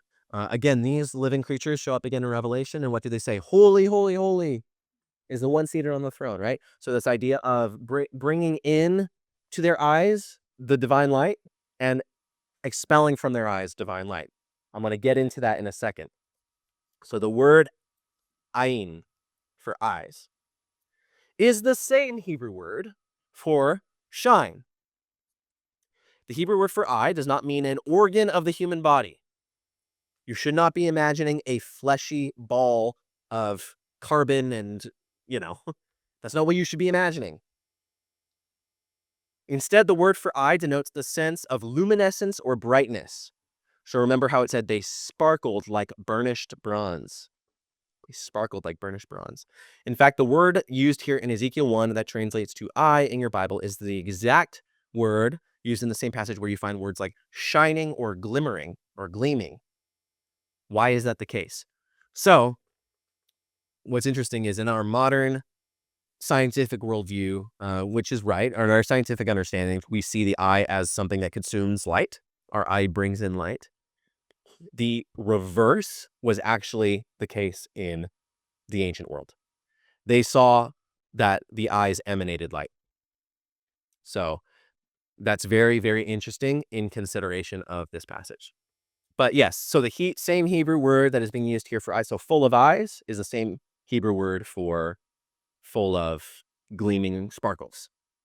Okay? Full of gleaming sparkles. Why do we translate it that way? That's a really good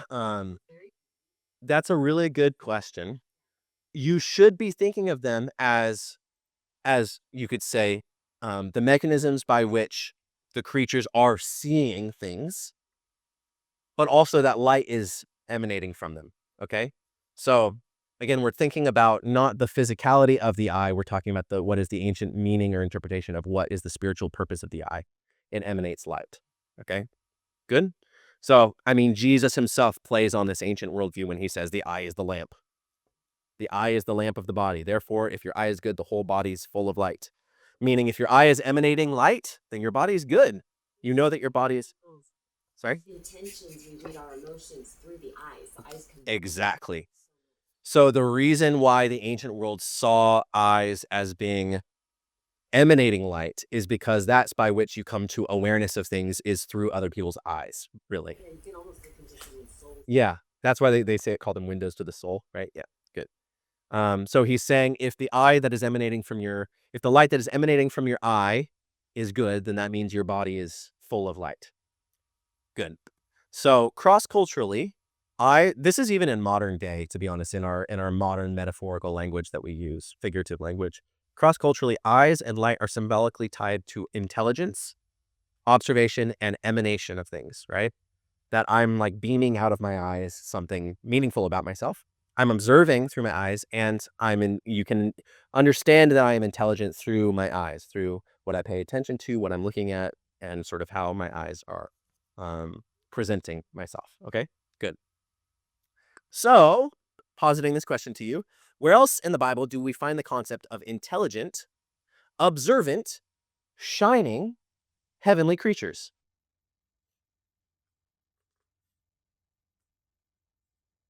Where else in the Bible? What other things in the Bible are shining, heavenly creatures? Stars. Praise him, all his angels. Praise him, his heavenly army. Praise him, sun, moon, and shining stars.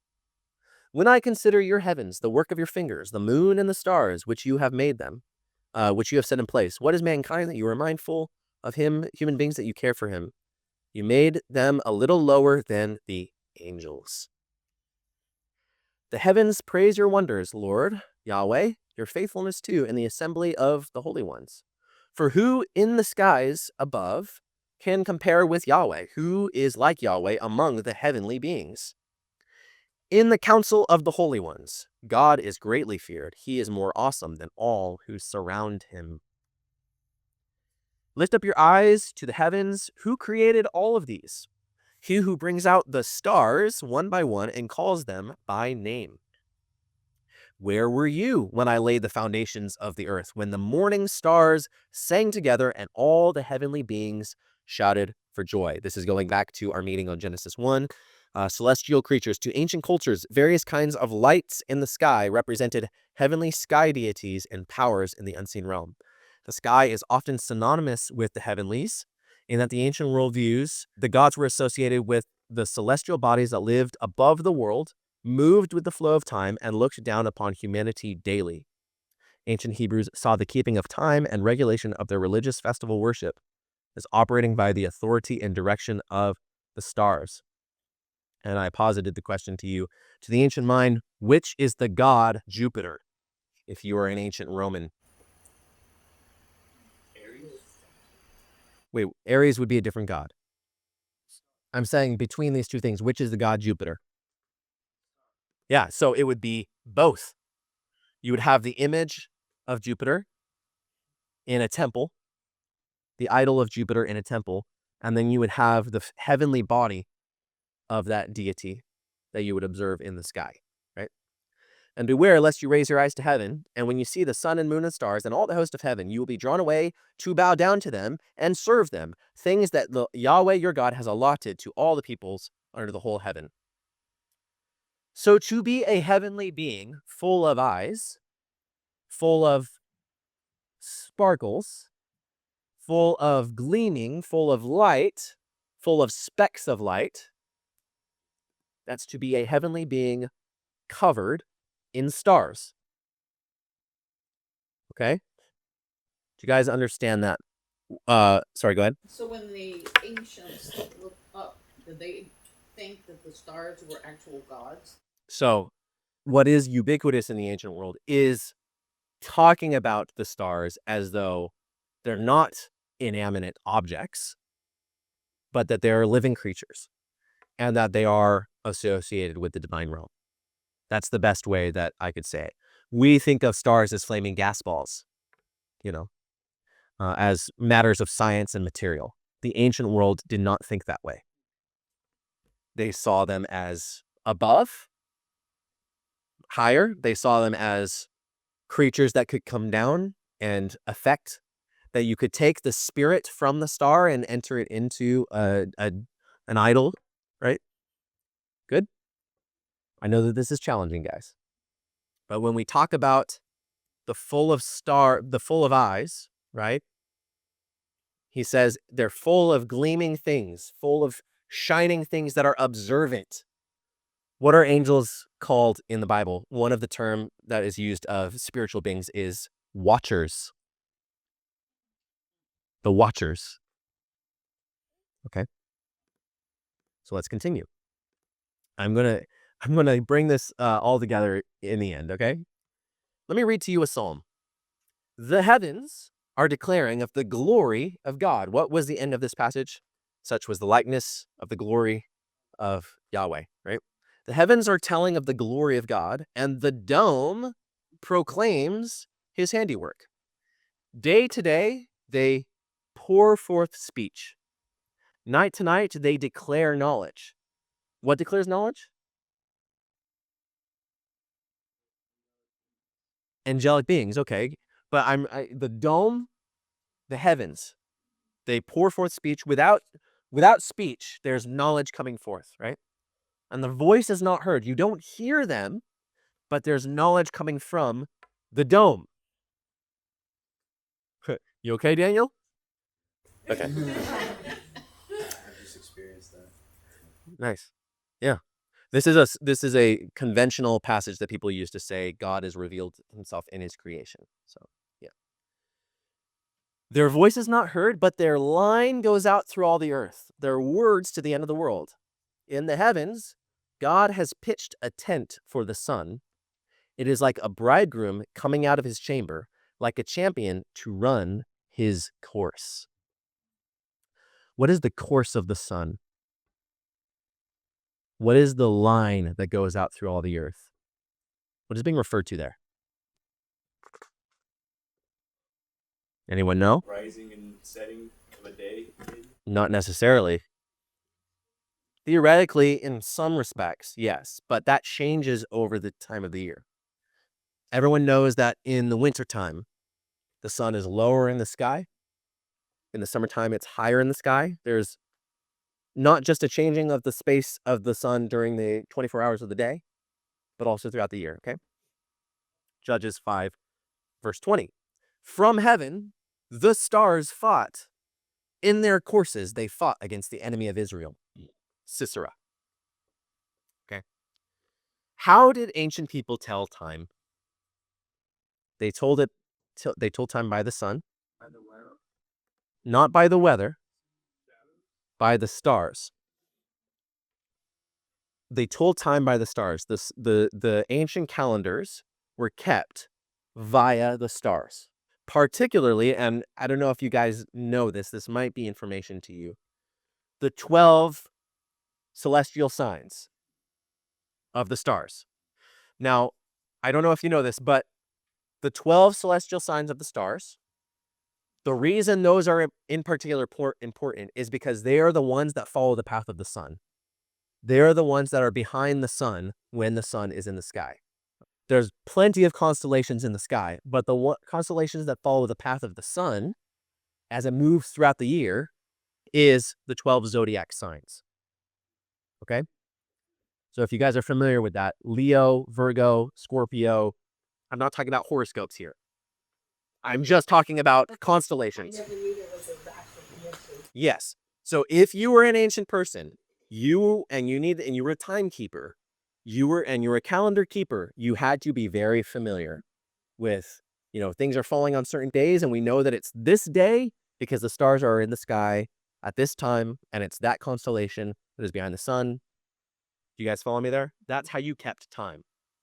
So that their line that goes throughout the earth, the course of the sun, it's referring to the keeping of the calendar, and that the dome is proclaiming the handiwork of God, okay? And just to continue to drive home to you ancient Jewish use of the zodiac, here is an ancient Jewish calendar wheel. The 12 zodiac signs in a Jewish synagogue. It's not technically ancient, it's actually 6th century AD, but it shows you as late as the 6th century after Jesus, there was still use of this as a means for telling time, okay? It's almost dangerous for me to say that might be some association with the 12 tribes of Israel too, associated with each of the 12 signs, but I'm not going to go there. Okay, so let's read in Genesis chapter 1. And God said, "Let there be lights in the dome of the sky to separate the day from the night, and let them be for signs and for seasons and for days and for years. Let them be lights remember, let them be signs." When we talk about sign in the sky, we're talking about the constellations, okay? "Let them be lights in the dome of the sky to give light upon the earth, and so it is so. God made the two great lights, the greater light to rule the day, and the lesser light to rule the night, and the stars. He set them in the dome of the sky to give light upon the earth, to rule the day and the night, to separate light from darkness. God saw that it was good." Remember, in Genesis 1, the original purpose of the heavenly host was to aid in the organization of the liturgical year for the keeping of sacred time. How are they to do so? By keeping signs in the sky above. So how do you know it's Passover? How do you know it's exactly Passover? Via the signs and the stars. How do you know it's the Feast of Pentecost? Via the signs and the stars. How do you know that it's the Day of Trumpets? By the signs and, how do you keep the calendar exactly? In bringing up the topic of sacred time, in Genesis 1, the author is already looking ahead to the story of the Bible when the signs in the sky will point to special events. So let's look at this verse again. The heavens are telling of the glory of God. The dome proclaims his handiwork. The dome. Why am I bringing up the dome? Okay, dome. Good. I know it feels like we're jumping around a lot. I will bring it all together, guys. Okay? The dome. So this gets into our second meeting on cosmology. Cosmology means the science of the order of the universe, right? And in the ancient world and in the modern world, you should understand that when you lay on the ground in a field and you look up, what does the world look like? Black at night. No, I'm talking about generally. Look up into the sky. What do you see? Look from horizon. Just the simple fact of me doing this. Horizon to horizon. What did I just do? I just created an arch with my attention. You see what I'm saying? I just created an arch with my attention. And if I do the same way this way, I've created a dome. Wheels different ways. Okay. Don't spoil it. Don't spoil it. That makes the dome, bro. Don't spoil it. All right. So let me look from my left to my right. Let's just say from east to west or from west to east. I created an arch. Let me create another arch of my attention. That's as far as I can see in any direction. I've just created a dome with my attention. Okay. That's how the ancient world saw things. Again, it's not about flat earth, guys. It's about what's going through your eyes, right? It's about how you're receiving information in the world. And in this dome cosmology, you also have the 3 tiers, if you guys remember this. The skies, the land, the underworld. But most importantly is the Raqia, the dome, which is referred to in Ezekiel chapter 1. The dome that is above the heads of the cherubim. The Raqia is a part of creation unfamiliar with our modern understandings. The Raqia was considered to be a construct of a clear glass-like dome, dividing the realm of creation from chaos waters, right? In later parts of the Bible, the Raqia is said to be the foundation below the throne room. That God is seated above the Raqia. Now, in modern cosmology, you have to understand that the Raqia is that which is the boundary of the universe. That which is the boundary of the created world. And by created world, I don't mean Earth. I mean universe. I mean, there's an edge to the universe. Beyond that is chaos waters, and the throne room of God. That's all that exists beyond the universe. So here's that cosmological image again from all the way back in our second meeting. And then again, I send the videos to let you guys know that I'm not making this stuff up. If you want to go look at the passages that refer to these elements, you can there. So let's bring this image digitally and much better. Okay? What is said to be above the head of the 4? The dome.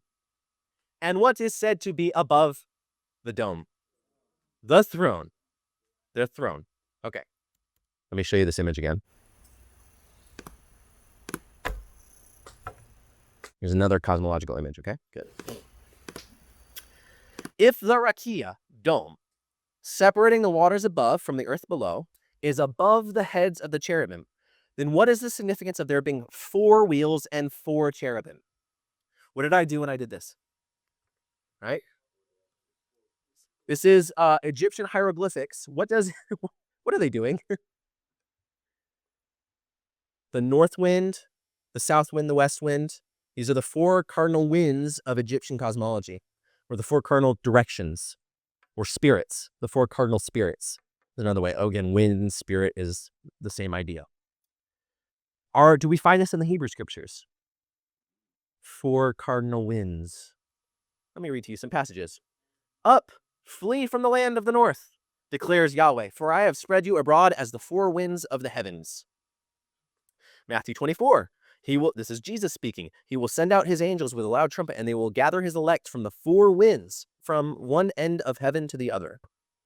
Revelation 7:1. I saw 4 angels standing at the 4 corners of the earth, holding back the 4 winds, so that no wind may blow on the earth or against any tree. Jeremiah 49:36. I will bring upon Elam the 4 winds from the 4 quarters of heaven, and I will scatter them to all those winds, and there shall be no nation to which, okay, I'll just finish there. 4 quarters, 4 winds. And we've got 4 living creatures. The lion, the bull, the eagle, and the man. It is remarkable that the 4 animals depicted in the cherubim correspond with the 4 cardinal points of the Babylonian Zodiac of Ezekiel's day. That is, the 4 points of the compass. North, south, east, and west. The 4 corners of the world as identified by the 4 starry signs in the heavens. The 4 cardinal Babylonian constellations.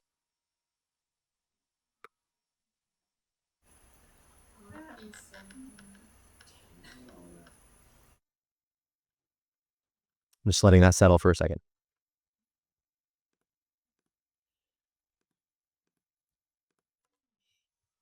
So let me bring this up again. What's above the heads of the cherubim? What's above the lion, the bull, the eagle, and the man? The dome. So what Ezekiel is telling you is that this image should be this image. Okay? Hunter? It kind of seems just like when God is coming back again, like there's nowhere to hide. Mm-hmm. Like nowhere on earth, like can you hide, like because He's everywhere. Good. So let me do this. Chariot. Hmm? They're making a chariot. They form a chariot. The Hebrew word is Merkavah. And again, Merkavah mysticism is the meditation on this vision.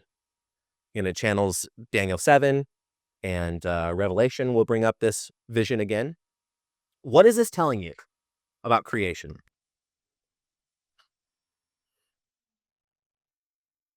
They're living creatures. And what do if the wheels are full of eyes, what does that represent?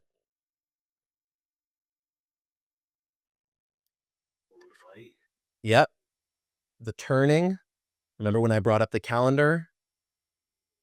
Right? The turning of time. Good. The wheels of time. So, even though Israel has been cast off into exile, it is Yahweh, the Most High God, Israel's God, who sits high above the four corners of the world and the wheels of time. It is they who come together in unity to form his throne chariot. Okay? So imagine the throne chariot as that which is barreling through space-time, upon which God is seated. He is the one being carried through. He is the one that is being carried through the plan of salvation history. He is the one guiding it. He is the one ordering it. Now, if I go all the way, I'm not going to, but if I go back and show you depictions of Babylonian gods, and they look like this, what is Ezekiel saying? I'm just going to let that hang. So the four creatures, right? The man, the bull, the lion, and the eagle. They're classified as cherubim in Ezekiel chapter 10. They are the legs and the wheels of God's throne chariot. They carry the dome, right? They are that which carries the boundary between created order and the throne of God. Remember how I said that they were boundary guardians? So they carry that boundary. They carry the dome. They carry the Raqia. They carry it through time. They're described as gleaming, shining, full of eyes. So they are living creatures in constant observance and constant emanation of the light of God. They hold up the dome of the world. They're associated with the heavenly signs, with the constellations. They are associated with the four corners of the world. If I move forever north, will I ever reach a cherubim? No. Because again, they stand at that boundary. So if I pick a point and I get in a spaceship and I just move north in space-time, does everyone know that the universe is constantly expanding? I will never reach the end of the universe. That's the cherubim guarding the boundary. So they're associated with all four cardinal directions of my being able to move in the world. And they represent that boundary. No matter how far I go, I will never reach them. They're the guardians, right? Okay, so let's look at their faces again. The lion is a wild animal. According to the classifications of Genesis 1, the lion is a wild animal. The ox is a domesticated animal. The bird is an animal of flight, an animal of the heavens. And the human being is the image of God. They represent the totality of creation. This is why I meant, or why I tried to tell you, it really doesn't matter, because the one represents the whole for sure. The one is part of the whole. And so each cherubim and the whole chariot itself represents the living creation, which observes and reflects and upholds the glory of God. The whole universe is alive and active participants in the manifestation of the glory of God. They're that upon which the Most High is enthroned. This is what's known as the Tetramorph, a common word used to refer to the four. In summary, the cherubim of Ezekiel symbolize the totality of created order as one living construct, which is Yahweh's processional throne. It's that which carries Yahweh. It's the universe that is constantly moving and expanding through space-time.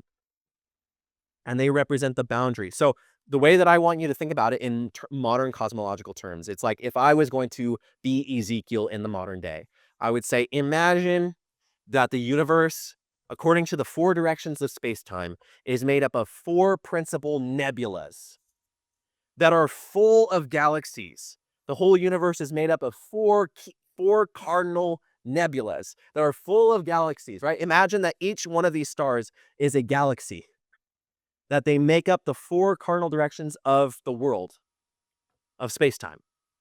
And all of space-time is the throne of God. Particularly when you are Ezekiel in Babylon, you are in exile, and you look around and there's worship of these lower deities, and you say, no, our God is seated above. He's higher. He's further up. He's further back. He's the one who is enthroned above the dome. He's the one outside the creation order. We don't worship the creation order. We worship the one outside, above, holy other, that which gave us our being, that which gave us our existence. So let me present it to you this way. You have the four living creatures. They're all connected, forming a platform, or upholding a platform, which forms the dome. That platform is the dome of the world. Again, this is a cosmological image. What happens when I intersect all of them? I bring forth a cross. Now, I'm not being cheesy here, okay? This right here, what you're looking at, this is Christian architecture. And if you watched the video, you'll know what I'm talking about. Yeah, I sent it to you. All right, let me bring this up.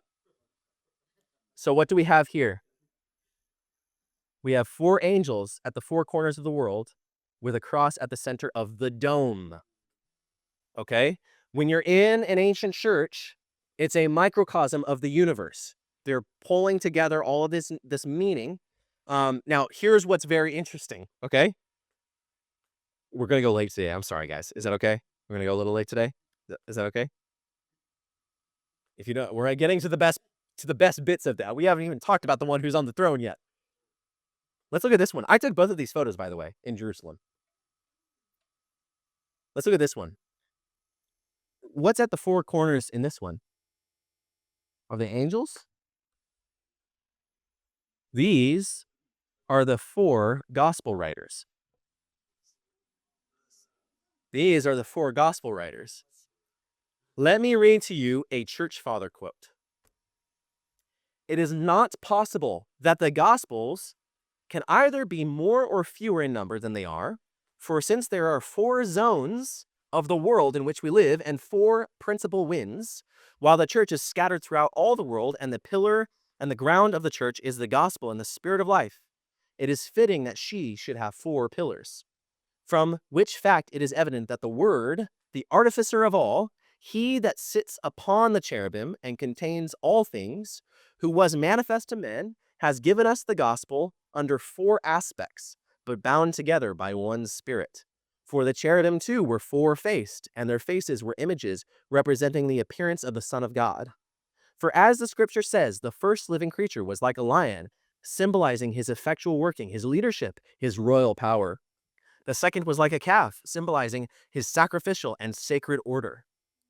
But the third, as it were, had the face of a man, an evident description of his advent as a human being. The fourth was like a flying eagle, pointing to the gift of the Spirit, hovering with his wings over the church. And therefore the Gospels are in accord with these things, among which Jesus Christ is seated. Jesus Christ.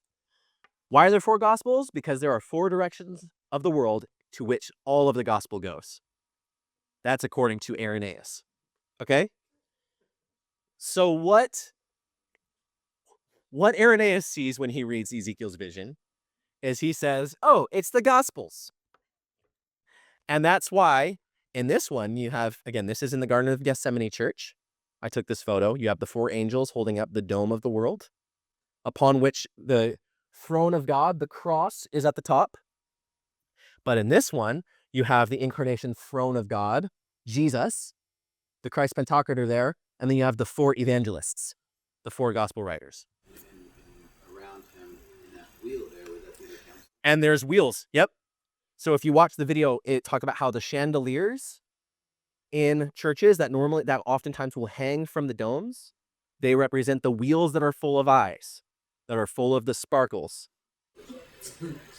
And this is where we get into phenomenology and cosmology. The way that I want you to see the world, and the way that Ezekiel wants you to see the world when you go outside, especially at night, and you look at the stars in the sky, is you say that each star is making up a heavenly body, which is the 4 cardinal points of direction to which the gospel is supposed to go forth to all creation. That's what you're supposed to see in the world, that the world magnifies the glory of God, it upholds the throne of God, and it is the 4 directions of all of creation to which the gospel is to be proclaimed. The good news of the kingdom goes forth in all directions. I want to present to you medieval cosmology to summarize this. So this is one slide I presented to you all the way back in our second meeting when we were talking about medieval cosmology. And remember how in medieval cosmology, you have these concentric spheres full of eyes, full of stars. And what do we have at the 4 corners of the world here? 4 angelic beings, right? Good. Here's that same image in a new medieval cosmological image that I'm going to give you. So that same image, the concentric spheres, each of these are stars and planets, with the 4 at the 4 corners of the universe. The lion, the bull, the eagle, and the man. Here's another cosmological image. And he fills up the entire thing with the eagle, the man, the lion, and the bull. Good. I'm going to present to you some more modern depictions of the cosmological image. So this one, again, is supposed to be the entire universe. It's supposed to represent the entire universe, the 4 corners of the universe. The lion, the man, the bull, and the eagle, upon which the crucified one is seated. Are those flames like the 7 spirits Which flames? above them? Oh, these ones? 1, 2, 3. Yeah, that would be 7. Yep. In Revelation, the 7 spirits who are before God's throne. Yeah. So remember, John, the Revelator, is going to have the same image, and he's going to describe some other things about the throne room. Right. Here's another one. The throne chariot formed by the wheels and the wings, with the cross at the center. So again, when I pulled back, when I brought up this image, again, I'm not making this up. This is Christian architecture. I'm not making this up. So, oh, okay. Yeah. Oh, right there. I'm trying to tell you, it's talking about the center of the universe is the cross of God, right? The throne of God, which is the cross, right? That's the axis mundi, right? The unity of all creation. At the edges are going to be the cherubim, which are the fullness of creation embodied into living creatures, okay? Let me go back and show you some more art. This one's good. This one has the gyroscopic ones. This one has the concentric. It's the same artist, so he's tapping into both traditions. This one has the incarnation as the throne and the cross. I know, right? Yeah. See, the throne of God is being represented as the center point of the unity of the 4. Here's another one, same artist. I like this one a lot because, again, this is what I was trying to tell you about the modern cosmology. Imagine planet Earth is surrounded by the infinite stars of the universe, which make up the bodies of the 4 cherubim. You see that? And again, the full of eyes, the artist knows to tap into the tradition that they're not fleshy. They're stars. The planet Earth is surrounded by the four. This is a mystic cosmological image to help you see all of creation as living and glorifying the Creator. Observing and glorifying the Creator. Here's the one last one. Again, this is pulling on the 24 elders of Revelation, 7 spirits. This is the Revelation image. And then you've got the 4 at the 4 corners. Good? Now about he who is on the throne. Let's go back and read it to finish.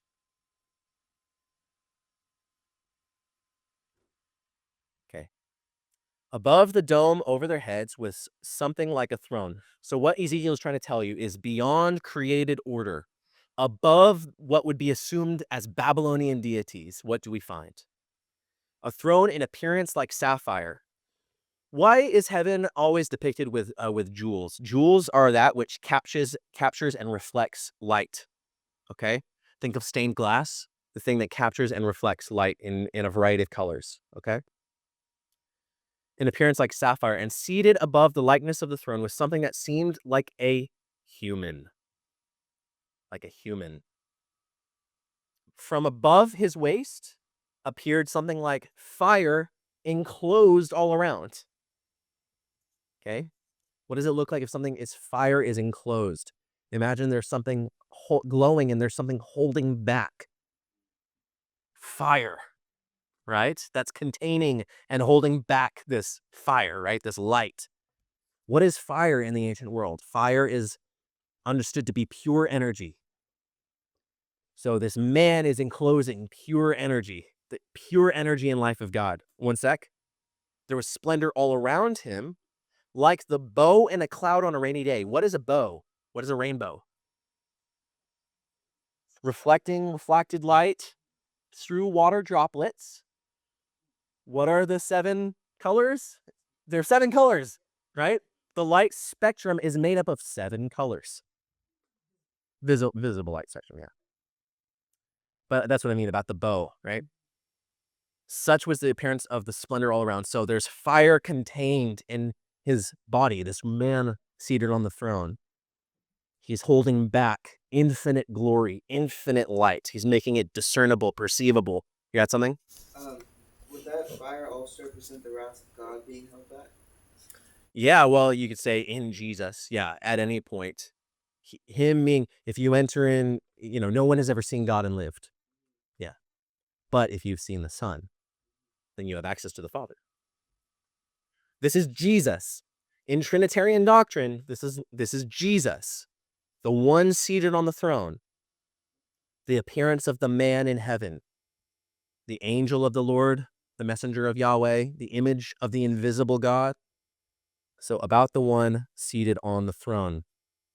I don't have an image of him here, but you have to imagine the throne is like this blue iridescent light, and there's rainbow and glimmering and shimmering and light and fire enclosed and all around him. The pure energy and life of Yahweh. Yahweh, the uncreated one. Uncreated light, which is held back for you to perceive, which is held back so that you don't instantly die, which is held back so that you can see the Father through the Son. John 1, verse 5, chapter 1, verse 5, this is the message we have heard from him and declare to you. God is light, and there is no darkness. Hebrews chapter 12, verses 28 through 29. Indeed, our God is a consuming fire. So this I am that I am statement that is made in the burning bush, right? The fire that doesn't consume. Do you guys remember that? Yahweh is the specific identifier for the Creator, meaning he is or he causes to be, revealed to Moses at Mount Sinai. This is Yahweh, right? Yahweh is the cause of everything and the reason for everything. All being, all thought, all love, light, order, mind, energy, and life comes forth from the man seated on the throne.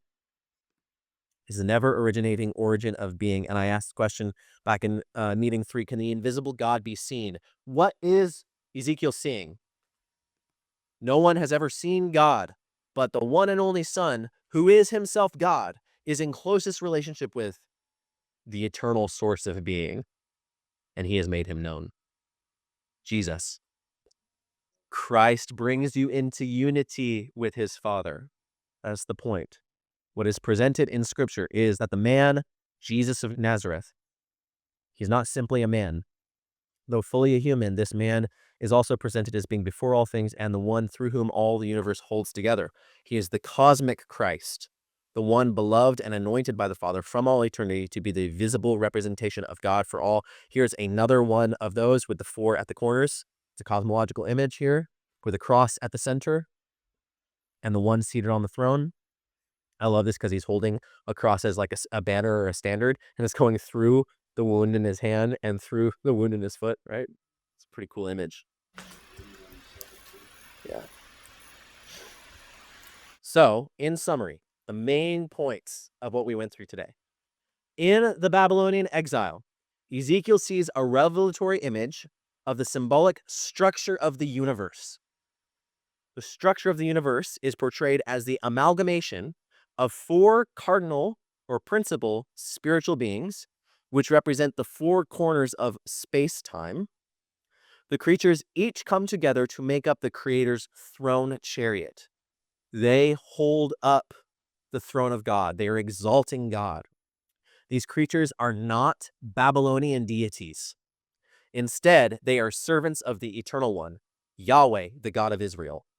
The Eternal One is seated upon the throne of the universe and is portrayed in the image of a human figure enclosing infinite energy and light. That's Ezekiel chapter 1. Now, we're going to skip a lot of Ezekiel. Sorry, guys. It's going to talk a lot about some of the stuff that we talk about in Isaiah now, about the exile, about God is going to bring them back. We'll go over a lot of that next time. We're going to go through a number of chapters from Ezekiel. But understanding Ezekiel chapter 1 is we're going to go back to this vision. We're going back to this image in Daniel chapter 7. We're going back to this vision in Revelation chapter 4. Okay? And what happens in those is fundamentally important. For every time Jesus speaks in the Gospels and calls himself the Son of Man, or the Lamb of God, because now we're going to insert Jesus is going to be seen here, the human Jesus, right? The Lamb is going to be presented here in Revelation, above the world, throne room of God. Okay? Does that help you understand the point of Ezekiel chapter 1? Yes. Okay. I am, because I kept being able to refer back to it. So it sounded wacky to begin with. But what Ezekiel is trying to convey is the world is alive in worship of the Most High God. The one who is seated above the cherubim is a man, right? The likeness of a human. What is Jesus? He is the likeness, the image of God. Such was the likeness of the glory of Yahweh, the appearance of the likeness of the glory of Yahweh. All right. Questions? Next week, what chapter read? I want to read the rest. Yeah. So now Ezekiel's a long book. I'll say that. 9 to 11. Wow, it is long. 9 to 11 next time, and then the Valley of Dry Bones is next time. What was that, 36, right? 36, yeah. We might do 28 as well, which is the Satan vision or whatever. So, yeah, we'll do some chapters of Ezekiel next time. But also Daniel is going to be super important for this. You might even just go to Daniel because that's what we're doing after next week. Is we're starting in 4 weeks in Daniel, I think, or 2 weeks, I don't remember. Other questions? You had something? Well, not a question. I just, especially because I really like your image. It just really helps reiterate again to me what Jesus did on such a cosmic level. Yep. And sometimes I just don't want to minimize what he did because it's such a big thing. And Yeah. 2, looking at that image, I'm just like, oh, maybe this makes sense why God was so mad when they were pulling the ark. Mm-hmm. Mm-hmm. Because it's supposed to be Yep. all this representation, it's supposed to be. Yeah. So the temple is supposed to represent the creation order, right? That's why I went through the temple stages. The ark itself is supposed to be a creation model. It's fractal. It's like you're zooming in and it's infinite. Yeah. So if we're supposed to be fractaling in on that, Yep. that's why they were told to be carrying it. Mhm. It's such a problem. Yep. They tried to haul it with a cart. Yep. Yep. Messed that up. There are. Yep. Go ahead. I like it when you brought it out more like with Jesus in Colossians 1:16, which says, "For by him all things were created in heaven and on earth, visible and invisible." That's right. Whether thrones or dominions or powers, all things were created by him and for him. Right. That Colossians passage is great. And then the cherub, what is the correct pronunciation for the Cherubim. cherubims? Mm-hmm. Out of your teaching, I don't know, God just kind of gave me.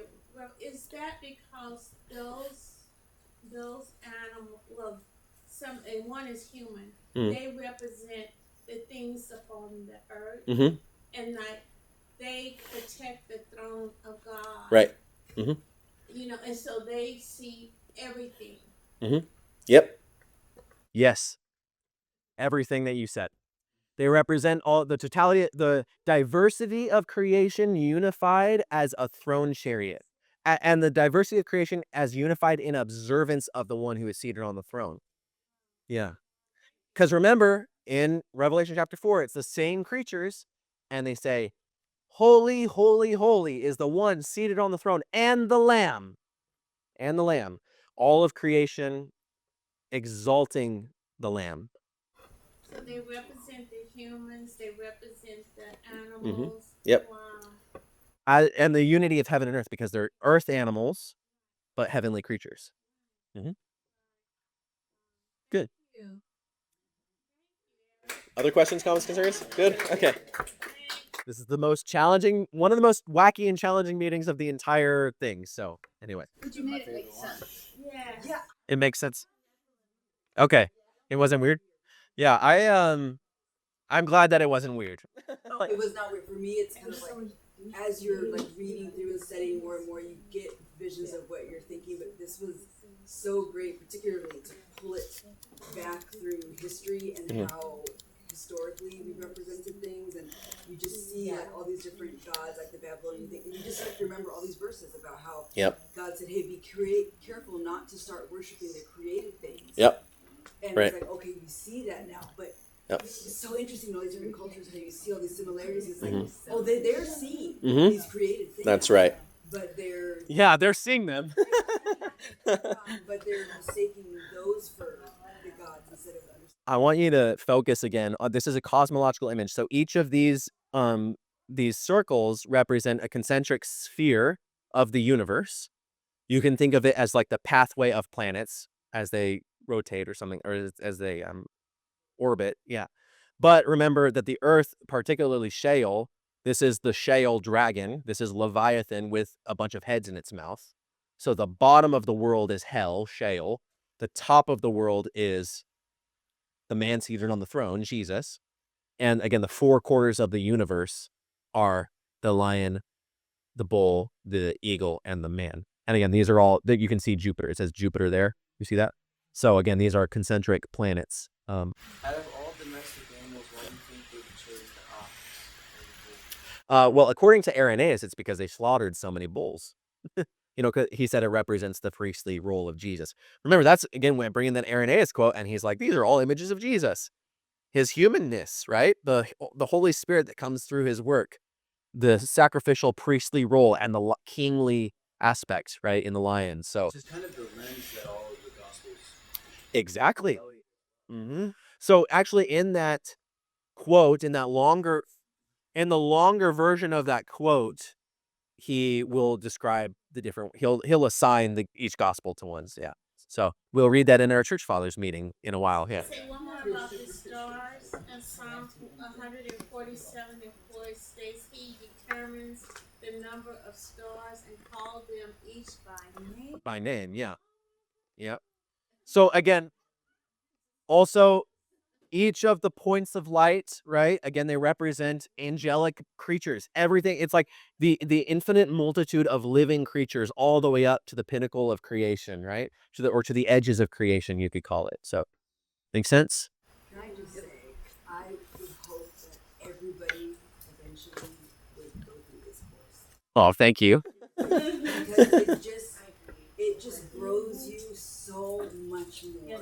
Wow, thank you so much. Both internally, but very much externally. You just realize why we are created to worship, and why you can't help but worship, and why we can't help but extend his beauty and his awesomeness and his love and his justice to that around us, because we're supposed to be this fractal expanding of what he is and what he does. And I don't know, this is just a great, we don't have a like you kept saying, I'm not making this up, we don't have some made up theory faith that we just figured out that was maybe only 100 years ago. Right. We have very, very ancient, historic, I don't even know the word right now, I'm losing that word, but just valid, rooted evidence of what this is and why we believe what we believe. Yeah. So I just points to the other. Yeah, I would hope that everyone eventually would go through this. Yeah. That's how like the creation is the expression of Yes. His glory. So if we don't glorify Him, then what the heck are we even doing? Right, Yeah. exactly. That's Yeah, so the nature of sin is to be out of sync with that purpose. Yeah, I've already got like a handful of people I want to send this to. Great. So I went to Revelation chapter 4. Yeah, bigger room. I went to Revelation chapter 4. Here's the 4 living creatures once again on each side of the throne. And they sing day and night without ceasing. They sing, "Holy, holy, holy is the Lord God Almighty, who was and who is to come." That is the purpose of creation, is to declare the glory of God. So, good. I just want to say thank you, Eric, because like she was, I want to iterate on that. Thank you. Thank you. Teaching us the concept of what Genesis is all about. I mean, it means so much to read the Bible, but to understand the history. And for you to bring it out to us, to give us clarity so we can understand who we are representing in Christ and what he means to us. Absolutely. And the history of the sacrifice of what went through all of that. I mean, his omnipotent love. Absolutely. Thank you, guys. Best part of my week. So, How many more weeks are you doing? I don't know. I think it comes out to I think it comes out to this time it came out to like 80 or 90, I think. Yeah. I think if I go back into the list, it came out to like 80 or 90. Yes. I used to do it in under a year, but this time I really spread out and went slower. So anyway, we did Isaiah in 2 weeks last year. Yeah. So we skipped over a lot. Yeah. We just did like a few selections. So anyway, guys, thank you so much. Thank you. All right. Have a good one.